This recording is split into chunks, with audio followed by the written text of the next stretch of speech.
cas, c'est moi et moi seul qui ai trouvé cette malheureuse. Est-ce que vous la connaissez? Bien sûr que je la connaissais. La vieille Schult. Oui, la vieille Schult. D'ailleurs, depuis quelque temps, je me faisais du souci pour sa santé. C'est que ça fait plus de 30 ans que je relève les compteurs du quartier. Moi, je ne suis là que depuis 28 ans. Ah oui. Et alors, vous connaissez bien les gens du quartier. Eh bien, en 30 ans, il n'est jamais arrivé que votre voisine Marie Schult ne soit pas là. C'est extraordinaire. Mais chaque fois que j'ai frappé chez elle, elle m'a ouvert sa porte. Mais cette fois-ci, il a fallu que je revienne 3 jours de suite. Et personne n'était là. Alors je me suis dit que c'était pas normal que personne ne réponde. Cette femme n'avait aucune relation dehors d'ici. Elle ne pouvait pas être partie pour une autre ville. Ah, je me suis fait du souci pour elle. Oh, c'est comme ça que vous l'avez découverte? Non, non. J'ai appelé la police. Je ne suis pas un héros. Oh. Comment était-elle? Comment elle était? Elle était morte, tiens. Comment on l'a tuée? Quelle marque elle avait sur son corps? Des traces de coups. Jésus-Marie, quelle horreur.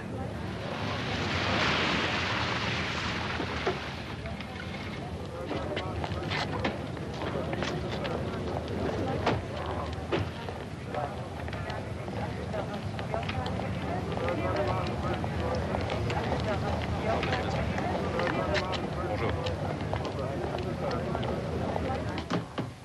On va voir ça. Bonjour, messieurs. Bonjour, commissaire. Bonjour, commissaire. Bonjour, docteur.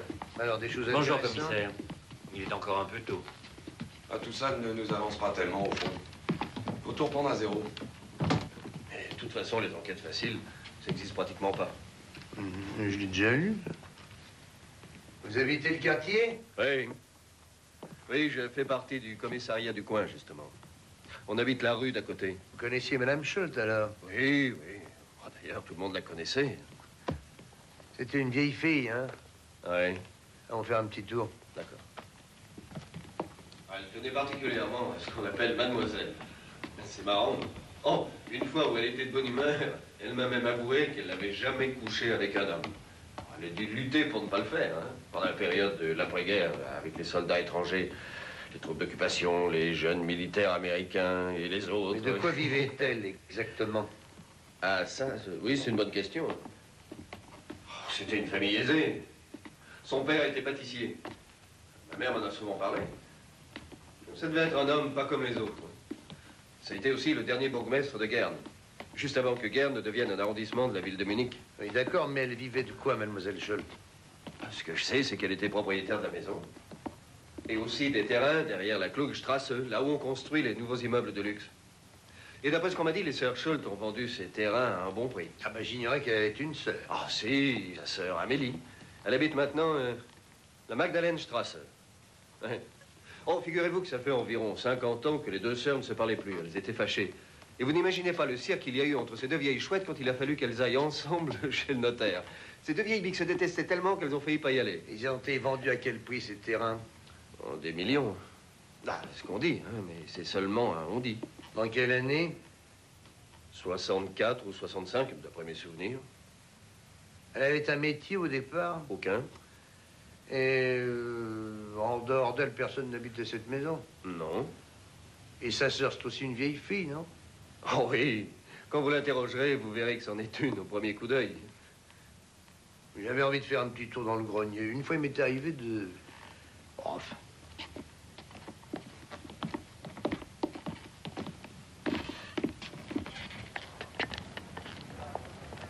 Eh ben, sergent, il ne me reste plus qu'à vous remercier.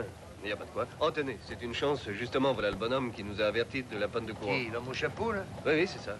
Ah. Au revoir. Au revoir.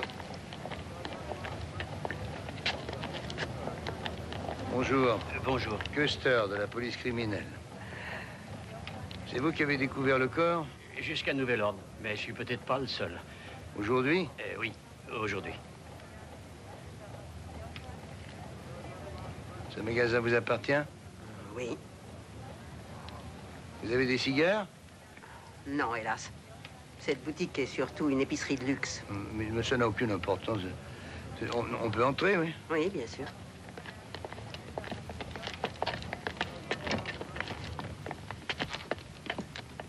Bon. Et racontez-moi ça. Comment ça s'est passé? Voilà. Et j'ai remarqué que... Moi aussi, que ça faisait plusieurs jours que mademoiselle Marie Schultz n'était pas venue chercher son Et lait. pourquoi ne pas nous l'avoir dit? On n'avait aucune raison de s'affoler. Mais malheureusement, de nos jours, il faut s'attendre à tout. Alors, je voudrais savoir quand Marie Schultz est venue dans votre boutique pour la dernière fois. Une minute. Nous sommes vendredi, elle est venue lundi ou mardi. C'est mardi, justement, que j'ai sonné chez elle. Pour la première fois, je devrais dire que j'ai essayé de sonner chez elle. J'ai donc sonné ce mardi-là, et la sonnette a très bien marché, d'ailleurs, mais elle n'a pas ouvert la porte. C'était mardi, alors? C'était mardi, oui. Tante Rosa? N'interromps pas, monsieur l'inspecteur, je t'en prie. Donc vous êtes sûr que c'est lundi que mademoiselle Scholz est venue pour la dernière fois? Oui, monsieur, oui. La demoiselle qui travaille chez le curé assure l'avoir vue lundi au cimetière, justement. La bonne du curé, elle sait ce qu'elle dit. Bien. Tu veux noter les adresses de ces dames et de ces messieurs? On va vous demander de venir témoigner. Témoigner, Seigneur, j'ai horreur de ça. Oh, ça n'a jamais fait de mal à personne. Hé, Tante Rosa! Tais-toi quand monsieur l'inspecteur parle. Ah, si vous entendez quelqu'un dire qu'il a vu Marie Schultz récemment, n'oubliez surtout pas de nous le signaler immédiatement, d'accord? Non, c'est pas drôle tout ça. Écoutez, monsieur l'inspecteur. Madame? Comment est-ce que je dois vous appeler Oh, exactement? mais ça va, c'est bien, c'est bien. Les funérailles auront lieu quand? Quoi? L'enterrement, elle veut dire. Ah, oui, oui, ah, bah, c'est pour moi qui décide de ça. Hein. Il faut que le procureur donne d'abord le permis d'inhumer. Voilà. Au revoir. Au revoir. Il y aura sûrement beaucoup de monde à l'enterrement de Marie Schultz. Oh, il y aura toute la ville. J'aimerais savoir si l'autre, mademoiselle Schultz, sera présente à l'enterrement de sa sœur. Ce n'est pas certain. Ça m'étonnerait, c'est qu'elle ne se parlait plus depuis une bonne cinquantaine d'années. Oh, c'est malheureux, non? Tante Rosa! Tante Rosa! Je te répète qu'on doit se taire lorsque monsieur l'inspecteur parle. Vos noms et adresses, s'il vous plaît. Rosa Obermeyer. Un instant. Mon nom est Franck, ancien président du Sénat. Custer. Je pense qu'il est de mon devoir, puisque je suis au service de l'État, comme c'est aussi votre cas, de vous faire part de quelque chose. Ah bon? Oui, il vaudrait mieux que vous veniez chez moi, on serait plus tranquille. Ça ne vous ennuie pas? Non.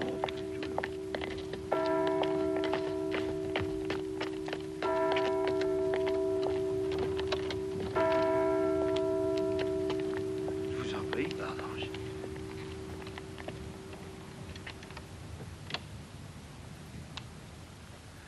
Heureusement, j'ai acheté cette maison il y a très longtemps. Oui. Mais je dis ça parce que de nos jours, elle coûterait une fortune. Naturellement. Non, veuillez me suivre à présent. Je vous en prie. Non, excusez-moi, vous voulez me la faire visiter, mais vous deviez me faire une déclaration.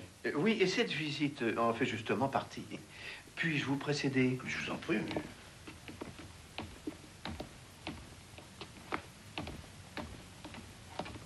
C'est par ici, venez.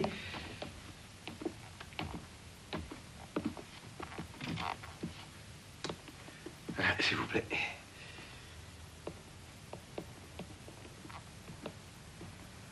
En regardant là, par cette fenêtre, Oui. Alors? vous voyez la maison de la vieille demoiselle qui a été assassinée.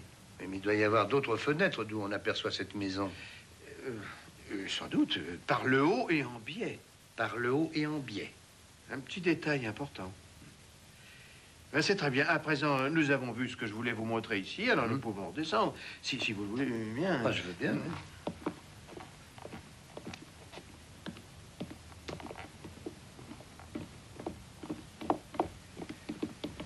Voulez-vous vous débarrasser? Oh, non, merci, non. Alors permettez-moi de le faire. Oh, merci. Je vous en prie. Par ici. Ah.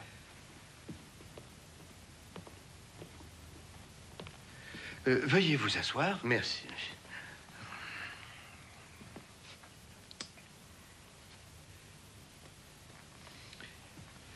Oui, je vous le répète, je suis à la retraite. J'ai été l'un des présidents du Sénat.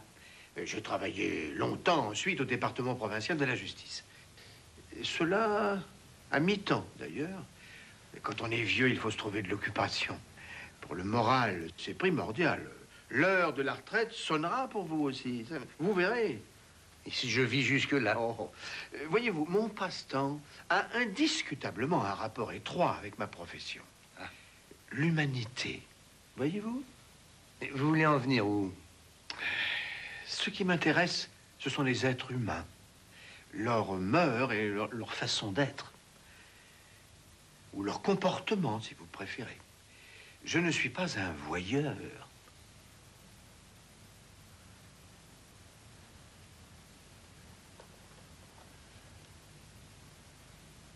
Ah non? J'observe tout. L'humanité, Le comportement humain, oui. la nuit. Et venons-en aux faits. Lundi dernier, et je pense qu'il vaudrait peut-être mieux retourner là-haut. Ah oui?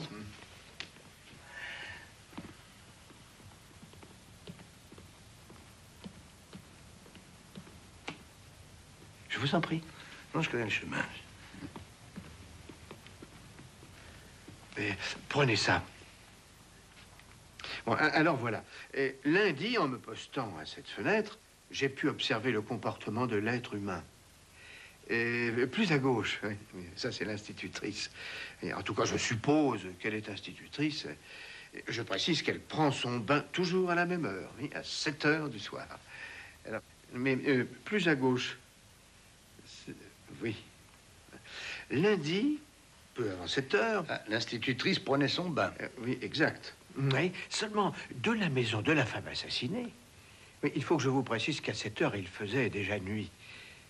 J'ai aperçu nettement un jeune homme sortir de cette maison. Un jeune homme? Oui, un jeune homme, oui.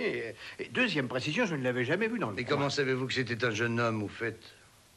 C'est simple. Écoutez, sa démarche était celle d'un jeune homme. Et deuxièmement, j'ai pu apercevoir son visage. Regardez un peu par là, voyez-vous.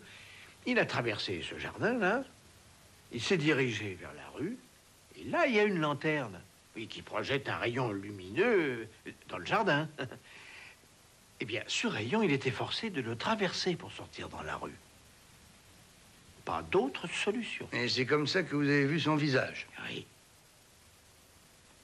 Et il était plutôt petit. Très intéressant ce que vous me dites. Oui. Il avait une barbe. Oui. Et des tatouages sur la main gauche. Tatouage. Oui, et pas de par-dessus. Vous l'avez très bien observé. Normal, ce sont des réflexes professionnels. Ah, ben c'est vrai, ça. Ça s'est donc passé... Eh bien, lundi, à 7 heures, comme je l'ai dit.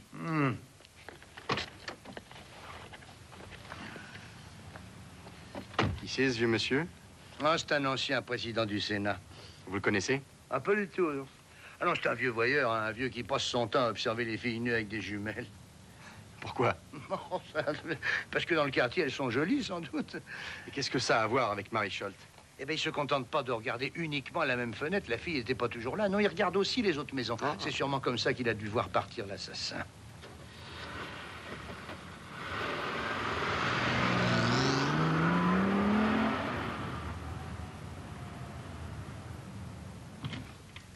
Ah, bonjour. Bonjour. Alors, ça va bien depuis vendredi? Eh, merci, j'ai passé un bon week-end. Ah, c'est bien ça. Ah, le rapport d'autopsie de Marie Scholt.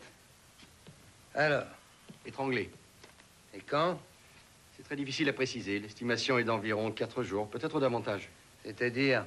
Une semaine. Alors, ce qu'on peut dire en principe, c'est que le crime a donc été commis entre samedi et mardi, si je raisonne bien. C'est ça. Le président a vu sortir un jeune homme de cette maison lundi soir. Oh. Eh ben, il n'y a qu'à trouver ce jeune homme. Oui, il y a qu'à... Il n'y a pas eu vol, enfin, d'après ce que je sais. On ignore s'il manque quelque chose. Ah, c'était peut-être un cambrioleur. La vieille fille a réagi et il l'a estourbi. Rien de particulier dans le rapport d'autopsie, non? Non, Aucune empreinte qui puisse nous avancer? aucune, en dehors de celle de la victime. As-tu fait venir le rapport de la commission de l'équipement? Oui, j'ai même été le prendre moi-même ce matin. Ce qu'on aurait eu dans 2 semaines s'il l'avait envoyé. C'est un bel acte de vente. Regardez un peu. Demande de permis de construire en 1899. À l'attention des membres de la commission chargée de l'urbanisme de la ville de Munich. Nom du demandeur, Wilhelm Scholt, en toute humilité. Rédigé à Munich le 1er juin 1899. Voilà le cachet, entièrement écrit à la main. Ah, ben l'histoire de cette maison n'est pas terminée. 1919. Un document écrit à la main concernant des toilettes supplémentaires et portant le cachet de la République de Weimar. Ah, dis donc, c'est fou ce qui a pu arriver à cette maison. 1939. Et c'est tapé à la machine cette fois. Sur le cachet, l'aigle, surmontant une croix gammée. Et c'est signé... illisible. Ah, et voilà le plan.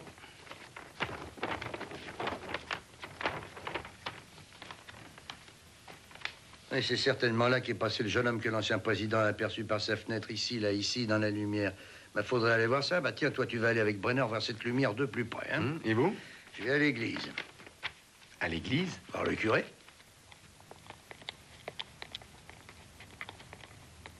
Si le président ne se trompe pas, c'est par là qu'il est passé. Attention, chien méchant. Intéressant. La victime avait donc un kleps? Non, juste un chat. Et qui es-tu, toi? Sylvia! Sylvia, veux-tu venir tout de suite? Ayman, j'ai l'impression qu'il y a quelque chose sur cette plaque. Si je la connaissais, bien sûr que oui. Tout le quartier la connaissait. Je peux vous en verser? Ah, c'est que... non. Ah oui, oui. Ah, vous êtes en service, vous n'avez pas le droit de boire. Non, il n'y a rien de tel dans le règlement. Ce sont les motards qui n'ont pas le droit de boire. Voyez-vous, c'est le soutien spirituel du soutien spirituel, en fait. Ah, à votre santé. Et à la vôtre aussi. Ah, ça fait du bien. J'ai déjà converti quelqu'un avec cette goutte. Est-ce que vous connaissez Madame Van Spiegel? Veuve d'un gros industriel, un millionnaire. Elle a 80 ans, elle a bon pied, bon oeil encore. Eh ben, elle s'est cassé le pied un beau jour. Elle s'est retrouvée comme il se doit à l'hôpital de la Croix-Rouge de la ville, qui se trouve justement dans mon diocèse. Je le visite une fois par semaine. Bon. Et là, tous ceux qui aspirent à un soutien spirituel le demandent à l'une des sœurs qui inscrivent les noms sur une petite fiche spéciale. Ces fiches, elles les répartissent dans 2 boîtes en carton. L'une des boîtes est réservée à mon confrère protestant et l'autre à moi. Oui. Et qu'est-ce qui s'est passé? Eh bien, c'est qu'elle s'est trompée de boîte, la sœur. Elle a mis la demande numéro 331 dans la boîte en carton qui me concerne. Celle qui est réservée aux catholiques. Le numéro 331... c'était celui de Madame Von Spiegel, qui était protestante. Et lorsque je suis entré dans sa chambre, elle a ouvert de grands yeux. Et elle a dit, excusez-moi, mais j'attendais plutôt un prêtre de ma religion. Moi, je lui réponds, ah bon? Je vous demande pardon. Il doit y avoir une erreur quelque part. Dans ma confusion, je sors ma petite flasque que vous voyez. Et je lui dis, ça vous fait rien si j'en prends une goutte? Et qu'est-ce qu'elle répond? Oh, je vous en prie, vous gênez surtout pas. Mais vous voulez peut-être y goûter, vous aussi, que je lui demande. Et oui, ça a commencé, et de fil en aiguille, on a progressé. Et aujourd'hui... Elle est catholique. Il n'y a pas qu'elle. Il y a toute sa famille aussi. Vous acceptez une goutte? Non, vous êtes gentil, mais je suis déjà catholique. À votre santé. Monsieur le curé.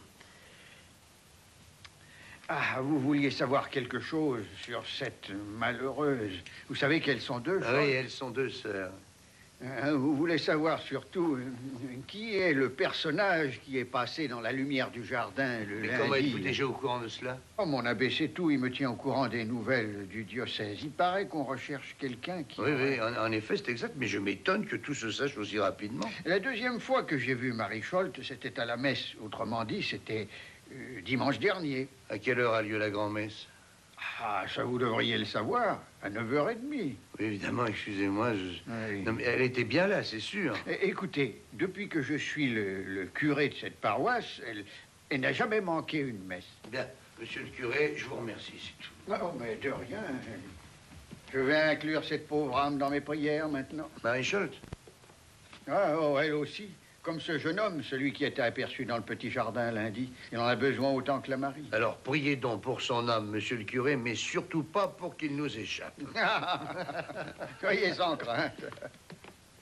S'il n'avait pas laissé ses empreintes en passant la clôture, nous n'aurions rien du tout. En plus, la malheureuse Schultz n'avait même pas de chien. Non, juste un chat. Attention, chat méchant. Mais où il est passé, ce chat? Aucune idée. Voilà les empreintes digitales. Ah. Très joli. Il s'appelle Schengele. Erwin Schengele. Oh, mais on le connaît. Oh oui, très bien. 2, 4, 5 et même 6 délits. Quel genre? Oh, rien de très grave. Atteinte à l'ordre public, il a dormi sur un banc de la gare. Une autre fois, il commet le même délit. Il dort sur un banc de la gare, mais cette fois, il oppose une résistance au gardien de la paix. Ah, et un vol aussi. Des précisions? Qu'est-ce qu'il a volé? Un vélo. Un vélo? Oui, une bicyclette normale, rouge, en bon état, mais sans roue avant. Comment ça? Il aurait volé une bicyclette avec une seule roue? Ben oui, c'est ça. Eh ben, j'en déduis que ce n'était pas une personne très intelligente, mon cher Watson. Sinon, il n'aurait pas laissé ses empreintes. Et où peut-il être? Un moment. Il a été dernièrement incarcéré dans la ville de Bernau pour un seul mois. Il en est sorti le 6 février. Quand? En quelle année? 80. En 1980. Lundi de la semaine dernière, autrement dit. Exactement le jour de l'assassinat de mademoiselle Schultz.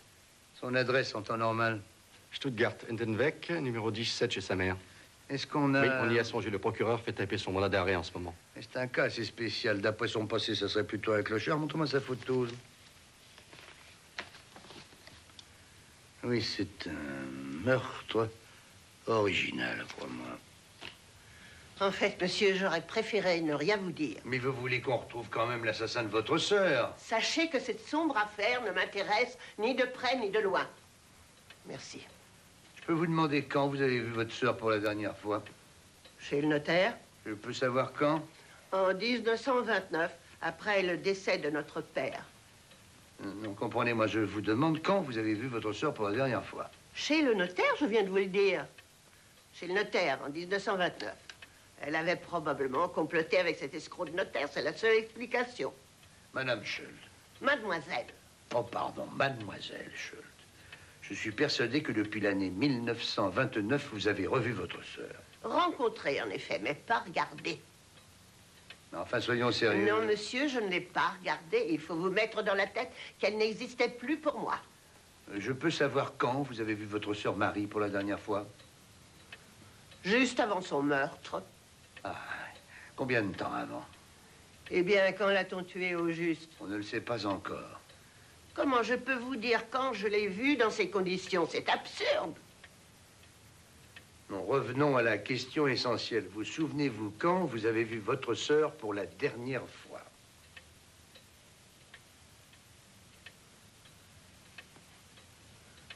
Lundi. Lundi. De la semaine dernière, le 6. Puisque vous dites que c'était le 6, c'était le 6. Lundi 6 à quelle heure? Le matin à 11h, je l'ai vue dans la Brooklynstrasse. On s'est croisés tout à fait par hasard, on ne s'est pas dit un mot.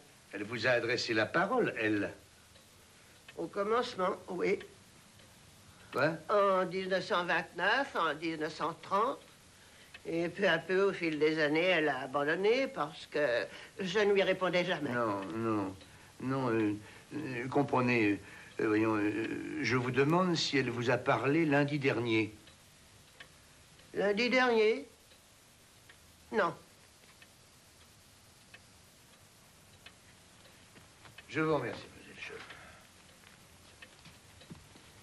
Je sais bien qui a fait ça, moi. Qui a fait quoi? Tuer ma sœur. Seulement, on ne me le demande pas. On n'a pas confiance. Eh ben, je vous le demande. Vous soupçonnez quelqu'un? Je ne dirai rien. Et puis, je n'en sais rien du tout. D'accord. Merci, mademoiselle Schultz.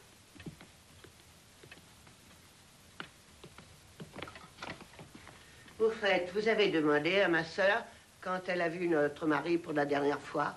Mais votre sœur est morte, qu'est-ce que vous me racontez là? Oui. J'ai une autre sœur, figurez-vous. Mais je suis fâché avec elle également. Elle vit à Bamberg. À Bamberg. Quel est son nom? Fanny. Enfin, Franziska. Franziska Rumbuchner. Née Schultz. Rumbuchner. Mhm. Elle est mariée, elle? Réfléchissez, elle ne s'appellerait pas Rumburgner, sinon... Où habite-t-elle à Bamberg? Ça, monsieur, je n'en sais rien. Ça ne m'intéresse pas du tout. Bah tant pis, on la trouvera. Et notre Félix? Félix? Qui c'est ça? C'est son cher fils, voyons. Donc, mon neveu. Ah. Merci, mademoiselle. Au revoir, mademoiselle. Son père était déjà un bon à rien. Alors, son fils... Entrez. Oui. Il a conduit Schengele. Quel Schengele? Eh ben, celui des empreintes digitales. C'est lui, l'assassin. Comment le connaissez-vous? C'est pas compliqué, sa photo était dans tous les journaux. Dans les journaux? Asseyez-vous. Merci. Et est-ce que vous vous rappelez où vous l'avez pris? Ben, je l'ai pris au stade de Lyme. Ah, la prison. Hein. Et bien sûr. Et il a immédiatement pris un taxi. Ben, tiens, les libérés, ils prennent tous des taxis, parce qu'en sortant, ils touchent leur fric. Et où est-ce que vous l'avez emmené, alors? Et comme toujours, à l'aide sociale. Quand ils sortent de tôle, où voulez-vous qu'ils aillent, ces pauvres mecs? Oui, d'accord, merci. S'il vous plaît, regardez, inspecteur, Oui. soyez chouette avec moi. Allez, quoi. Ah, bah, c'est une contravention, c'est bien ça, non? Je vous rappelle que j'ai fait une déposition très importante, ça vous a bien avancé. Ah, sans doute, oui. Soyez gentil, vous faites partie de la police, non? J'ai eu cette amende-là parce qu'un jour, j'ai doublé un type à droite. Et après, vous avez tourné à gauche, c'est pas bien, ça. Mais parce que ce con conduisait comme un escargot, non, sans blague. Vous voulez pas essayer de me faire sauter cette contredanse? Je vous ai tiré une épine Mais du est-ce que vous pied. vous rendez compte de ce que vous me demandez? C'est pas sérieux, ce que vous dites là. Quoi, pas sérieux? Et vous croyez que vous êtes malin, sans doute, hein? Eh bien, si je tombe un jour sur un assassin, je dirai rien à la police, elle est tellement ingrate. On nous traite comme des pauvres mecs, nous, les chauffeurs. Oui, mais je me demande pourquoi tu t'énerves comme ça. Ah, mais je t'assure que je m'énerve pas Tiens, du tout. laisse-moi voir ça un peu. Je me demande quel est le confrère qui a pu pondre cet article. Eh ben, regarde. Regarde, C-H-M. Kurt Helmut Müller. Kurt avec un C au lieu d'un K, c'est tout dire. Et qui c'est ça, ce Müller?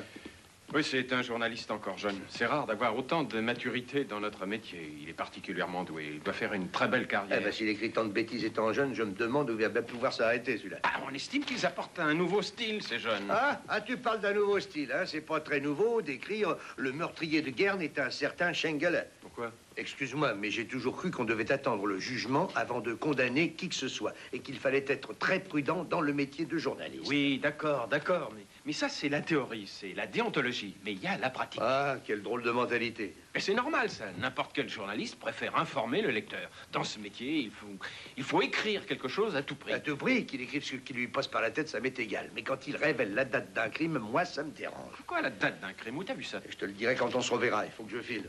Bonjour à ta femme. Ayman? Oui? Ayman, toi là. Écoute bien ça. La sœur de Marie Scholt a vu la victime lundi matin dans la rue. La boulangère se souvient qu'elle a vu la victime lundi matin et qu'elle est venue acheter une baguette et une brioche. Et le curé l'a aperçue du haut de sa chair, le dimanche matin. La bonne du curé, une amie de Marie Scholt, l'a vue aussi. Ah, d'ailleurs, elle est prête à témoigner. Dimanche après-midi, dans le parc municipal, elles ont râlé contre une bande de jeunes motards. Ah, il y a aussi le pompiste de la Klugestrasse qui est sûr et certain que lundi après-midi, il a parlé un moment avec elle.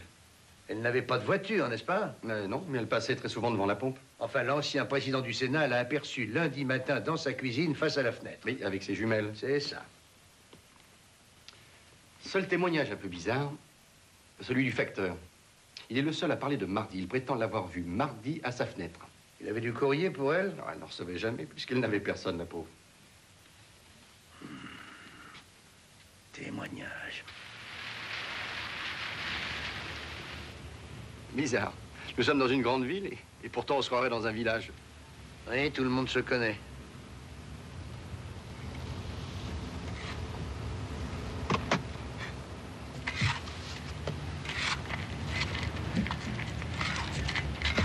Bonjour, monsieur. Qu'est-ce que c'est? Police criminelle. Bonjour. La police criminelle? Oui, et je suppose que vous êtes monsieur Stolitz. Oui. Vous êtes témoin dans l'affaire du meurtre d'une petite vieille. Une certaine Scholt. Alors, quand l'avez-vous vue pour la Lundi, dernière... lundi. comment savez-vous ce que je voulais vous demander? Ben, c'est ce que vous demandez à tout le monde. Vous demandez quand on a vu Mademoiselle Scholt. Vous êtes le gardien de cet immeuble? Oui. Et vous êtes sûr que c'était lundi et pas dimanche? Ou mardi? Mardi. Le mardi, elle était déjà morte. Nous n'en sommes pas tellement sûrs. Le président du Sénat a dû sortir du numéro 23 l'assassin de Marie Scholt. Ça s'est passé lundi soir, d'après lui. Il vous l'a dit? Non, c'était dans les journaux. C'est pour cette unique raison que vous êtes sûr que ça s'est passé lundi? Oui, bien sûr. Bien. Alors, je vous remercie. Au revoir, monsieur. Au revoir. À votre service.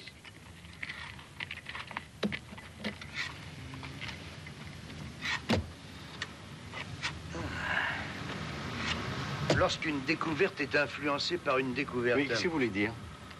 Simplement que l'objet observé change suivant la façon dont il est observé, c'est tout. Vous parlez des témoins? Ah ben, c'est la théorie d'Heisenberg dite relation du flou. Je peux faire erreur sur la relation, mais pas en ce qui concerne le flou.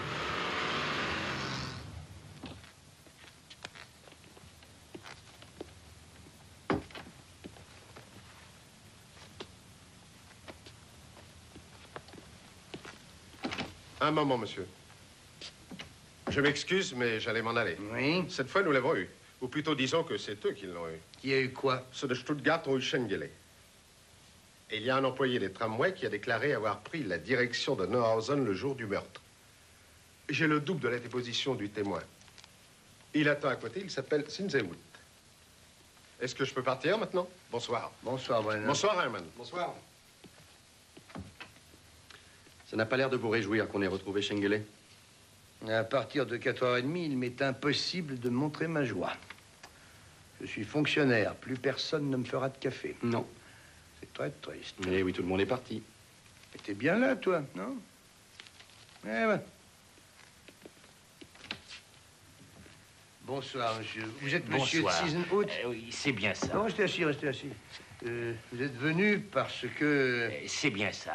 Oui, je suis venu témoigner. Et le suspect, nous a-t-on dit, se trouvait dans votre tramway, celui de la ligne numéro 4, à l'arrêt de la Weisenhaustrasse. Vous l'avez obligé à descendre parce qu'il n'avait pas de billet. C'est ça? C'est vrai, oui. Mais le tramway ne roulait pas. Je tiens à le préciser, c'est important. Oui, l'arrêt de la Weisenhaustrasse est à quelques pas de la maison où a eu lieu le crime. C'est vrai, oui.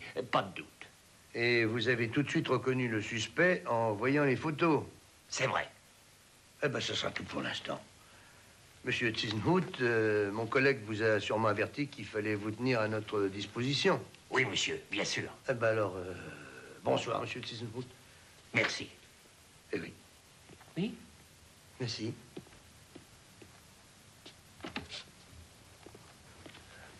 Oui, merci. Ils vont transférer Schengele à Munich cette nuit. Ah ben, ils vont drôlement vite. Ils veulent sans doute s'en débarrasser. Ils ont trouvé quelque chose sur lui? Un agenda de poche et un vieux bouquin d'Herbert Asmodee. Asmodee, il s'appelle comme ça. Gala de Joker. Quoi? C'est ça qu'il lit? Ben, c'est un intellectuel. Est-ce qu'on a trouvé de l'argent sur lui? Oui, 23 pfennig. Rien d'autre? Ah si, il y avait aussi une chaîne de montre en or. Oh! Ah, lorsque Schengele viendra le matin, je veux pas être seul avec lui. Et pendant que j'y pense, je dis à la cuisinière du curé de venir. Comment elle s'appelle? Tu le sais, toi? Oui. Oui, ben, elle est la seule à avoir eu quelques contacts avec Marie Scholt. C'est vrai, ça. C'est la seule qui puisse nous dire si parmi les choses que le suspect avait, certaines appartenaient à Marie. Et ça, c'est important. Bon. Bonsoir, Iman. Bonsoir. J'ai absolument rien à voir avec cette affaire. Vous vous appelez bien Schengele? Ouais. Ouais, c'est mon nom. Et vous avez été libéré la semaine dernière de Stadelheim, nous sommes d'accord? Exact. J'étais au trou. Et quand on n'a rien fait de grave, un jour, on vous relâche. Le lundi? Ouais. Ouais, sans doute, ouais. Moi, je répète que j'ai rien à voir avec cette affaire. Je suis allé à Stuttgart tout de suite. Non, une minute. Nous avons la déclaration d'un chauffeur de taxi qui assure qu'il vous a conduit à l'aide sociale et pas à Stuttgart, comme vous le dites. L'aide sociale? Si ça vous dérange pas, je vais en fumer une. Bah oui, c'est vrai. Il y a donc contradiction. Ouais, c'est normal, je suis allé y prendre de l'argent et me reposer. Après quoi, cap sur Stuttgart, c'est bien ça? Ah, exact. Très bien, mais avant ça, vous avez dû boire. Je dis ça parce qu'au lieu de prendre le train de Stuttgart, vous avez pris le tramway numéro 4. Nous avons aussi la déclaration d'un conducteur de tramway qui affirme vous avoir fichu dehors la station de la Weisenhaustrasse. Fichu dehors? C'est ça. Et oh, excusez-moi, mais c'est un mensonge. J'étais peut-être énervé, mais en tout cas, je suis descendu du tram de mon plein gré, hein. D'ailleurs, je sais absolument pas où elle est, la Weisenaustrasse. Ouais.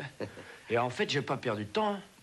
J'ai pris immédiatement un autre tramway qui venait en sens inverse, moi. Oh, c'est très simple.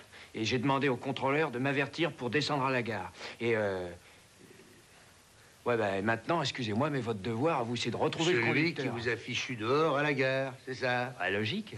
Ah oui, j'ai compris vos explications, mais voilà.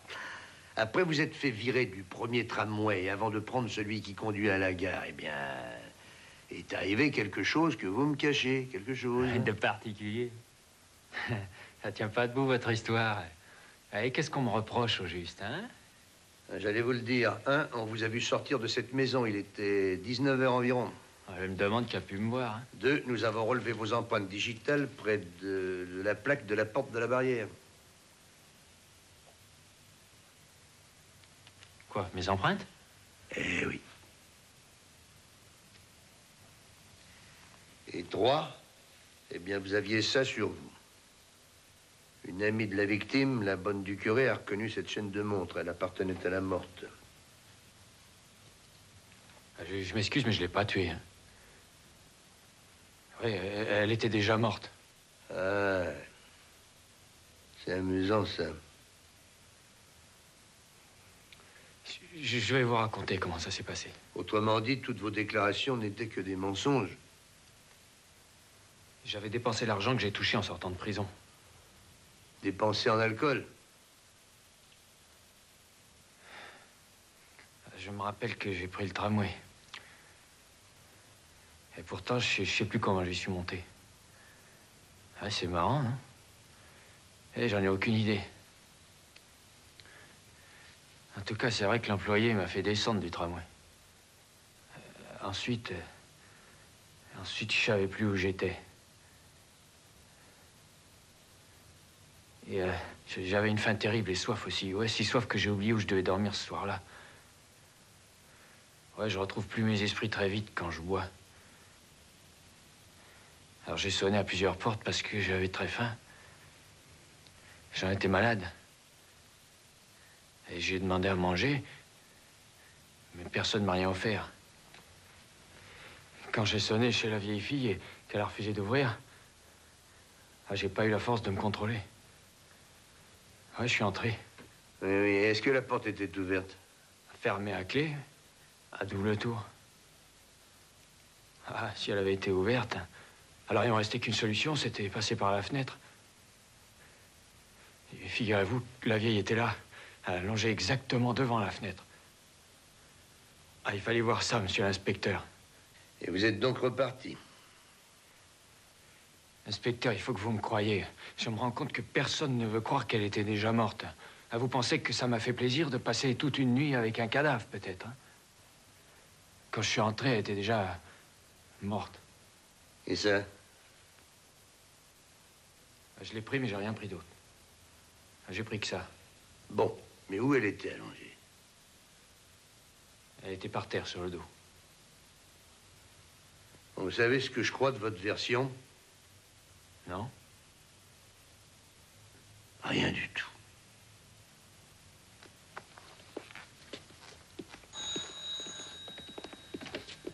S'il vous plaît.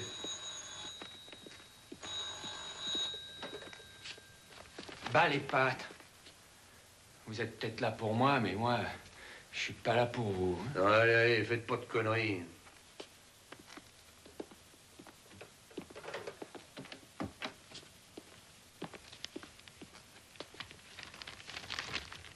La maison de la morte a été cambriolée. Quand? Cette nuit, c'est ce cher président qui l'a découvert. Non, cambriolée? Oui. Cette nuit? Oui. Toutes les portes et toutes les fenêtres sont fermées. Fermées. Ah, peut-être que la sœur a encore une clé, ou alors la bonne du curé. Et non. Et pourtant, je peux vous jurer que j'ai vu de la lumière dans la maison. Hier soir, justement. J'ai regardé l'heure, évidemment. Il était 9h11. Espérons que le cambrioleur a laissé des empreintes. Ensuite, la lumière s'est à nouveau éteinte. Et quelques instants après, j'ai aperçu un homme dans le jardin, avec mes jumelles, bien entendu. Et il était de petite taille, avec une barbe de couleur foncée, exactement comme la dernière Et fois. ce serait lui. C'est évident, oui. L'inspecteur qui s'occupe des cambriolages a visité les lieux. Oui, oui, rien ne manquait, tout était en place, comme Je après vous le meurtre. adresse mes sincères félicitations. Vous êtes vraiment un remarquable observateur. Il semble évident qu'il s'agit bien de celui qui est entré dans la maison la nuit du crime, mais... Et quoi? Cet homme, un certain Schengel, était déjà en prison hier. Je sais ce que vous allez me répondre, bien sûr. Je sais bien que rien n'est plus suspect qu'un alibi, mais si cet alibi est enfermé en prison... Et dites que je suis un menteur. Mais monsieur, nous savons que Schengele était enfermé en prison hier soir, en prison à Stuttgart ou en route pour venir ici. Veuillez m'excuser, si vous avez encore besoin de mes services, alors vous me préviendrez. Au revoir. Au revoir, monsieur le président. Et vexé comme un pou.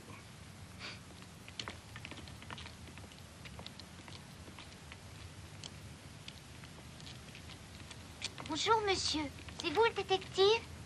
En quelque sorte, oui, qu'est-ce qu'il y a? Je sais quelque chose à propos de mademoiselle Scholl. De celle qu'on a tuée? Oui, samedi, le petit chat de la pauvre mademoiselle est pas rentré dans la maison. Et t'es sûr de ça? Oui, chaque soir, mademoiselle Schult ouvrait la porte pour que son chat rentre dans la maison. Et lui était toujours là parce qu'il avait faim. Mais ce n'est pas arrivé samedi, ni dimanche. J'ai surveillé la maison de cette pauvre vieille et la fumée, elle n'est pas sortie de la cheminée. Sylvia! Dépêche-toi, viens ici. Et maintenant, où il est, le chat? J'en sais rien.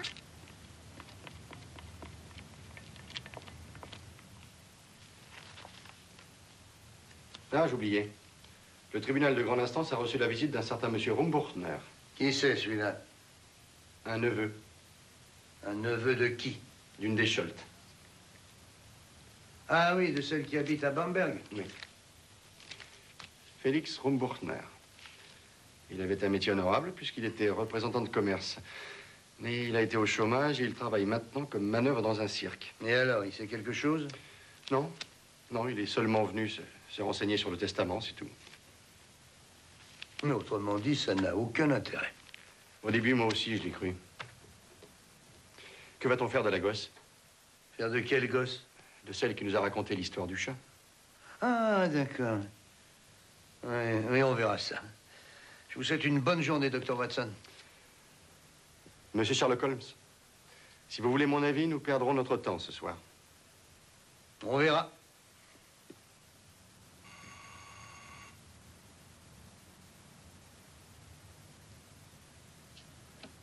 Bonsoir, Monsieur le Président. Oh, c'est vous, commissaire. Vous vous êtes souvenu de moi? Eh bien, nous avons encore besoin de votre aide. Est-ce que nous pourrions nous installer dans votre perchoir? Ah, alors en désespoir de cause, on s'adresse à l'observateur. Je vous en prie, entrez.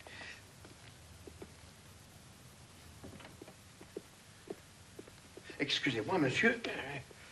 Ah, pour ne pas déranger vos études sur le comportement du sexe faible, j'ai pris mes jumelles.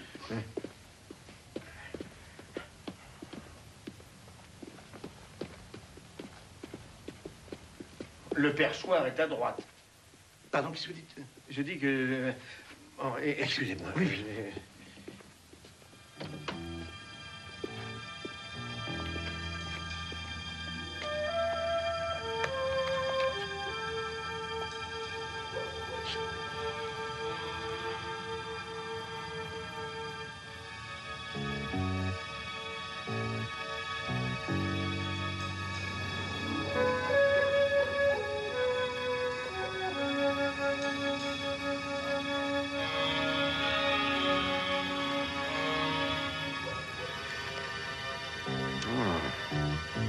Combien de policiers avez-vous posté?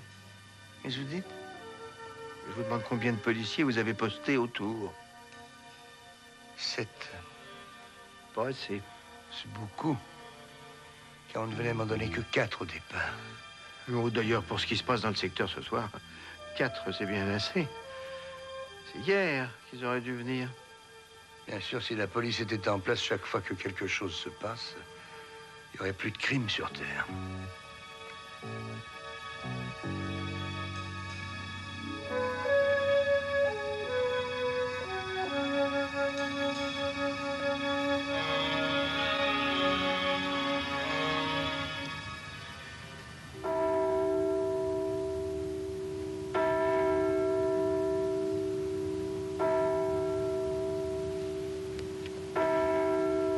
Quelle heure il était exactement? Oh, 10 heures juste.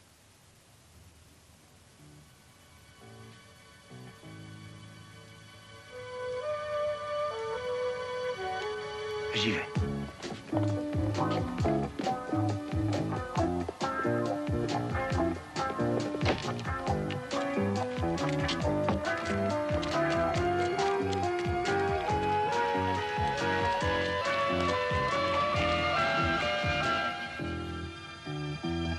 avoir quelqu'un à l'intérieur. Ben, ça, c'est sûr. Il y a quelqu'un avec une lampe électrique.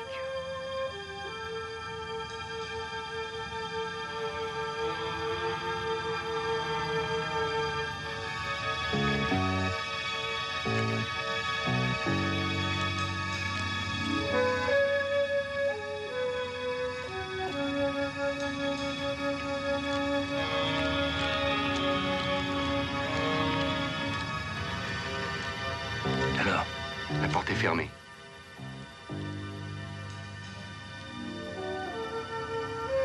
Regarde. Il doit sortir de la maison. Là. Bouge pas d'ici, Raymond.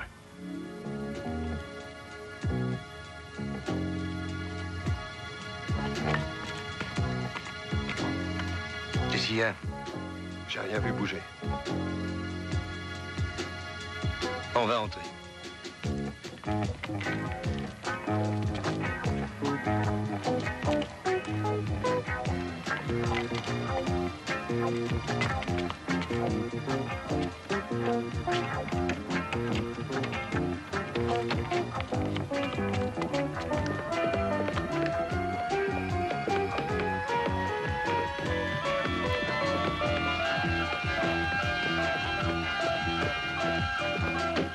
Haut les mains, police!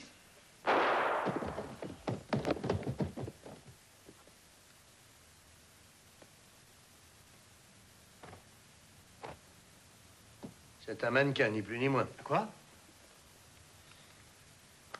Alors, puisque c'est un mannequin, ça n'a pas la moindre importance. Mais si ça avait été un homme, vous auriez tiré trop tôt. Je comprends pas, je l'ai vu remuer pourtant. Qui ça, le mannequin? Commissaire. Quoi? Bah, nous n'avons trouvé personne. Oui, et personne n'est sorti de la maison non plus. Non. Alors, c'était le mannequin qui allumait et éteignait la lumière. Commissaire! Quoi? Oh, dis donc.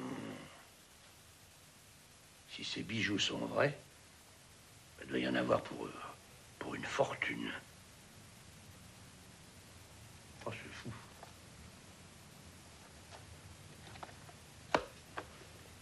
Brenner, elle n'était pas là, cette boîte, quand on a fouillé la maison après l'assassinat?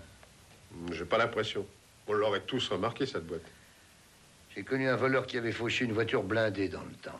Et plus tard, j'ai connu un bonhomme qui ne volait que des bergers allemands. C'était sa spécialité. Et un type qui ne volait que des dessous féminins, des gaines, mais uniquement à partir de la taille 42. Et pourtant, j'ai jamais vu un voleur qui rapporte des bijoux. Monsieur Rombortner. Bonjour, Custer. C'est où, en prime?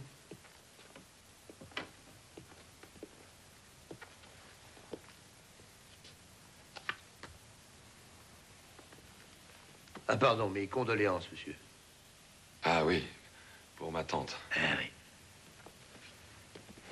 Monsieur Rombortner, si je vous ai fait venir, c'est parce que le tribunal de grande instance l'a exigé. Pourquoi donc? J'y suis allé, non? Ah, je le sais bien, oui. Mais c'est une question sûrement très déplaisante. Pour vous, monsieur Rombortner. Pourquoi? Je comprends rien. On a trouvé un autre testament de votre tante, une deuxième version plus récente. Je me permets d'ajouter qu'il n'y avait pas grand-chose, aucun bijou et pas d'argent, juste une vieille maison. Quoi? Un autre testament? C'est ça, Qui doit hériter, s'il vous plaît? l'Église. C'est un second testament. Alors l'autre n'a aucune valeur. Aucune.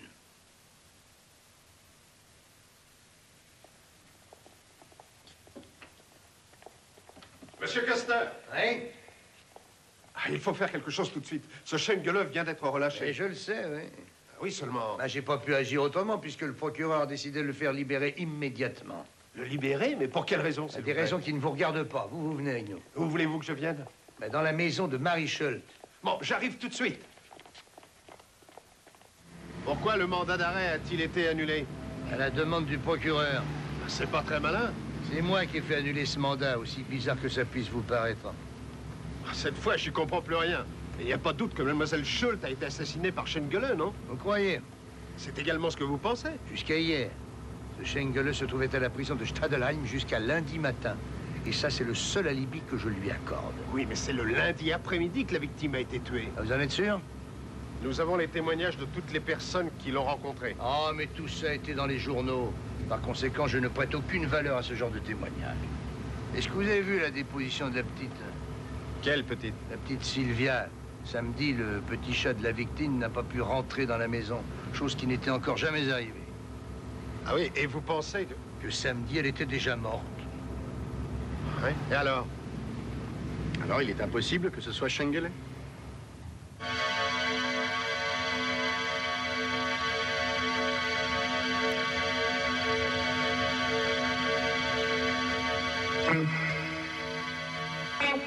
Rôle de suspense.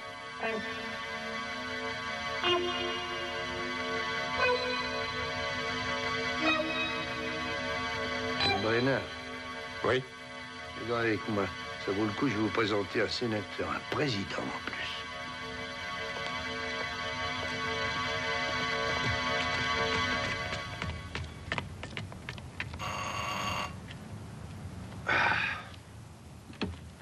Bonsoir, monsieur le président. Bonsoir, monsieur Custer. On vous a averti? Oui, bien sûr, je suis à votre service. Je vous présente mon collègue Brenner. Enchanté, monsieur. Très honoré. Je vous en prie. Je vous en prie, entrez.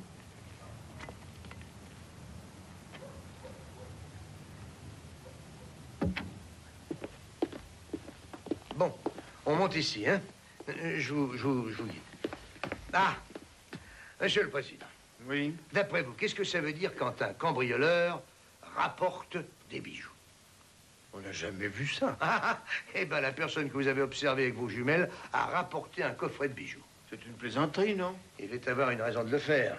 Ah oui? Et est-ce que ces bijoux appartenaient à la malheureuse? En effet, oui, nous l'avons découvert entre-temps. C'était de très vieux bijoux de famille. Et puis, elle en a acheté d'autres aussi. Ce sont de très, très belles pièces. Il y en a pour 1,5 million. 1,5 million? Oui. Et ce coffre à bijoux a toujours été dans la maison toutes ces années passées. Ça veut dire que l'assassin l'a emporté. Et qu'ensuite, il l'a rapporté? Rapporté avec un contenu d'une valeur d'1,5 million. Cette fortune, qui va en hériter? Un neveu qui porte le nom de Rumbuchner. Entre-temps, il a appris par le tribunal de grande instance que tout ça était pour lui. Alors, il a été obligé de rapporter les bijoux afin d'en hériter d'une façon légale. Mais il n'aurait jamais touché 1,5 million pour des bijoux volés. Ah, très juste. Et pourquoi avez-vous fait encercler la maison au juste? Il ne reviendra sûrement pas. Il reviendra peut-être, j'espère bien qu'il fera ça, parce qu'il a su qu'il y avait un testament plus récent au bénéfice de l'Église. Et c'est vrai, ça? C'est un mensonge. Mais s'il croit ce mensonge, il reviendra reprendre les bijoux, n'est-ce pas? Exact. Seulement, c'est un véritable Père Noël. Il s'introduit dans les maisons par les cheminées. Je ne quitterai pas cette maison des yeux une seconde. Ne vous faites surtout pas de soucis. C'est très gentil, monsieur le président. Que cela ne vous empêche pas de jeter un petit coup d'œil à droite pour conforter vos études sur le comportement humain. Non, non, allez-y.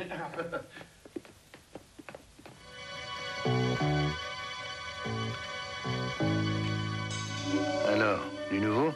Non. On ne sait pas. Il peut venir aujourd'hui ou demain. Non, sûrement aujourd'hui. Que personne ne passe. Hein. Vous avez vu, la maison est encerclée. Personne ne peut passer. Attends un peu. Bonsoir, mademoiselle Schultz. Qui êtes-vous? Custer. Que c'est l'inspecteur? Vous faites des courses à cette heure-ci? Oui. Mais j'ai eu de la veine, l'épicerie allait fermer. Ah, ben dis donc. Il paraît que la maison de ma sœur a été cambriolée. Comment savez-vous ça, vous? La maison a été éclairée. Le voleur allume la lumière de la maison depuis 1 semaine. Chaque nuit. Et vous n'avez pas osé le déranger? En quoi ça me concerne? Et pourtant, rien ne manquait. Oh, c'est vous qui le dites. Il y a bien quelque chose qui a disparu, mais les policiers ne savent pas ce que c'est. Alors, qu'est-ce que c'est? C'est pourtant clair, les bijoux. Les bijoux? Mais il n'aurait pas eu besoin de venir toutes les nuits pour prendre les bijoux. Si! Parce que je parie qu'il ne les a pas trouvés tout de suite. Ah! Et où se trouvait dans la cachette? Où la police ne les aurait pas trouvés non plus. Ils étaient dans un mannequin, l'intérieur. Et comment vous savez ça, vous? En fait, je ne sais pas, mais je m'en doute. J'ai quand même pas vécu 25 ans dans cette maison avec ma sœur Marie. J'ai pas tout oublié. On n'était pas brouillés, alors on se parlait. Elle me disait tout, Marie. Elle recevait des lettres d'amour qu'elle cachait dans un mannequin, cette idiote. Je n'ai jamais eu à cacher des lettres. Eh ben non. J'ai jamais eu de mauvaise fréquentation, moi. Et le voleur, d'après vous, qui c'était? Oh, je ne veux surtout pas accuser quelqu'un. Mais non, mais... Et s'il s'appelait Félix Rumbourdner? Je ferai sans doute une exception. Alors ça pourrait être lui. Je ne veux pas lui faire du tort, mais je l'ai mis à la porte quand il est venu m'emprunter de l'argent. Il y a de ça 6 ans déjà. Oui, votre sœur. Je veux dire, celle qui a été assassinée. Oh, elle ne l'a pas mis à la porte, mais je pense qu'il ne faisait jamais avant qu'il fasse nuit. Elle avait honte de lui, parce qu'il était en guenille. Marie avait toujours peur qu'on dise des choses sur elle. Ah, il est entré. J'espère que vos hommes sont prêts. Oui, nous l'aurons aujourd'hui. Oh, quelle rigolade. Suivez-moi, dépêchez-vous. Sans ça, vous ne l'aurez jamais.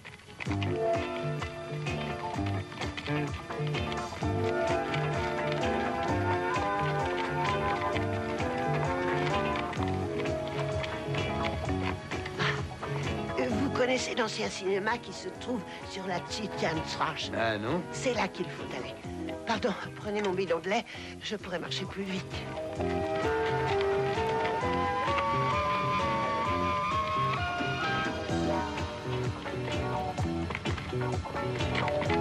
Croyez-moi, inspecteur, je sais ce que je dis.